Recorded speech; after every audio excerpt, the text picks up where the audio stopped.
Today we're looking at the Aryan invasion theory of ancient India. Hello, welcome to the Daily Bellringer World History. Please don't forget to subscribe and take a look at the questions down in the description.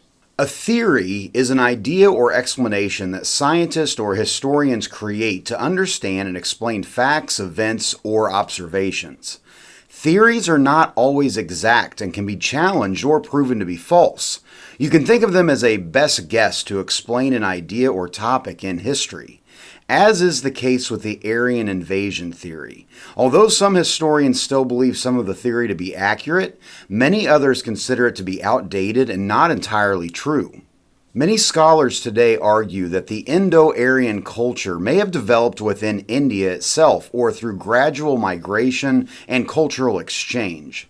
Likely the Indus Valley and later Vedic culture blended with local traditions to create a distinct Indian culture with no sudden invasion or influence of outsiders. In the following video, I will describe the Aryan theory. However, I encourage you to think critically and research the topic further and develop your own opinion. The Aryan civilization is an important part of Indian history. The term Aryan refers to a group of people who were believed to have migrated to the Indian subcontinent somewhere around 1500 BC.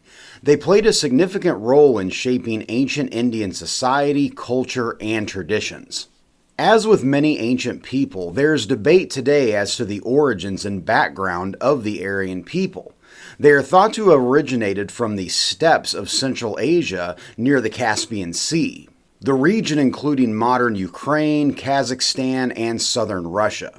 Historians believe they migrated in waves to different parts of the world, including Persia and India. When the Aryans arrived in India through passes in the Hindu Kush, they settled in the northern region, particularly in the fertile plains of the Indus and Ganges rivers. This migration marked the beginning of what is known as the Vedic Age, named after the Vedas, the religious books composed by the Aryans. The Aryans were primarily pastoralists, meaning they raised animals such as cows, sheep, and horses. They also practiced agriculture, growing crops like barley and wheat. Their society was organized into tribes, each led by a chief called a Raja. These tribes often lived in small villages. The Aryans spoke Sanskrit, an ancient language that became the foundation for many modern Indian languages. They composed hymns, prayers, and rituals in Sanskrit, which were later compiled into the Vedas.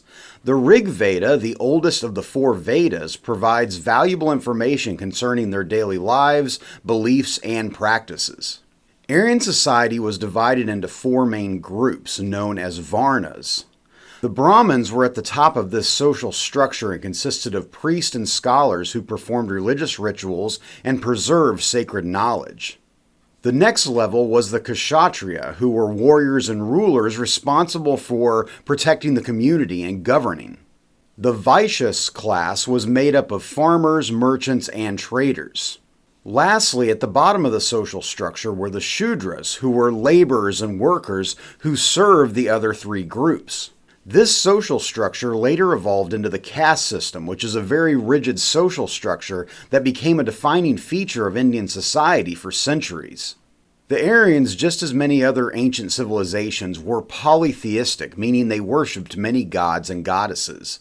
Their gods were primarily associated with natural forces like fire, rain, and the sun. Some of their important gods included Indra, who was the chief Aryan god and was believed to be the god of war and rain. Agni, the god of fire, was also, according to Aryan beliefs, to be the god that communicated human wishes to the other gods.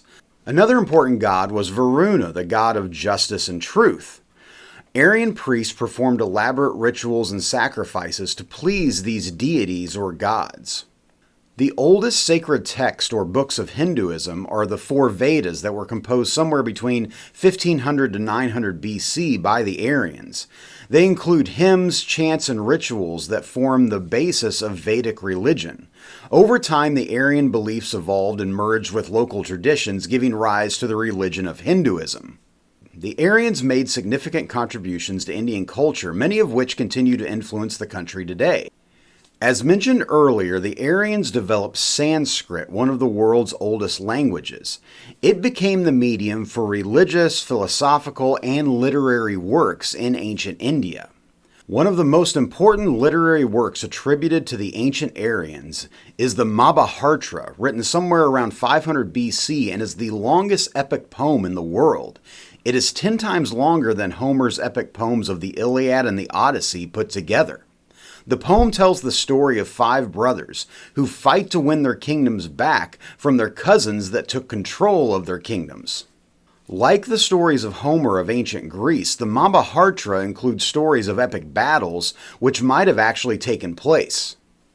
Over time, the Aryans integrated deeply into the Indian subcontinent's diverse cultural landscape. Their identity as a distinct group faded as they mixed with the native populations of India. Their religious text, language, and social systems shaped the cultural and spiritual fabric of the entire region. Today, they are not viewed as a separate ethnic group, but rather as an important part of India's ancient history. So with that, hopefully you learned something, and thanks for watching.